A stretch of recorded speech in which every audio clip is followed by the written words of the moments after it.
திமுகவுக்கு கோர் பேங்க்கு, கோர் ஓட்டு எதுனா முக்கியமாக சொல்கிறது சிறுபான்மை மக்கள், இஸ்லாமியர்கள், கிறிஸ்தவர்கள் 11% இருக்கான். அவர்கள் இது வரைக்கும் சீமானுக்கு போட மாட்டாங்க. ஏன்னா சாத்தான்ட்டாரு, சாத்தானின் பிள்ளைகள்ட்டாரு. ஏடிஎம்கே பிஜேபி கூட்டணிக்கு போடவே மாட்டாங்க. அப்போ அவங்க மொத்தமாக இவர்களே அறுவடை பண்ணி திமுக கூட்டணிக்கு தான் போய்கிட்டு இருந்துச்சு. இப்போ இவர் வந்துட்டார். இப்போ கிறிஸ்தவர்கள் சபைகளில் பல இதுங்களில் விஜய்க்காக இந்த நம்ம வாக்களிக்கணுன்றத ஒரு பிரச்சாரமாக உள்ளே போய்கிட்டு இருக்கு.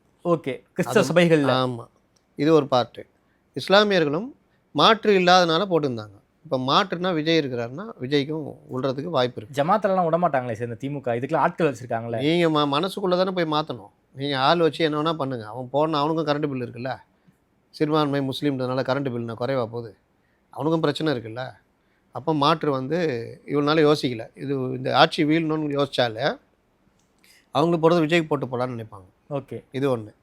இளைஞர்கள் அதிகமாக இருந்த கட்சிகள்னு பார்த்தீங்கன்னா, ஒன்று சீமானுக்கு போச்சு, அண்ணாமலைக்கு போச்சு, டிஎம்கேக்கு போச்சு. டிஎம்கேலையும் குறிப்பாக பட்டியலின இளைஞர்கள் விசிகேக்கெலாம் இருந்தாங்க. இப்போ அதில் பெரும்பாலானோர் நீங்கள் விக்கிரவாண்டிலேருந்து பல இது பார்த்தீங்கன்னா விசிகேவுடைய அடித்தளத்தை அசைக்கிற மாதிரி அந்த ஓட்டை வந்து விஜய்கிட்ட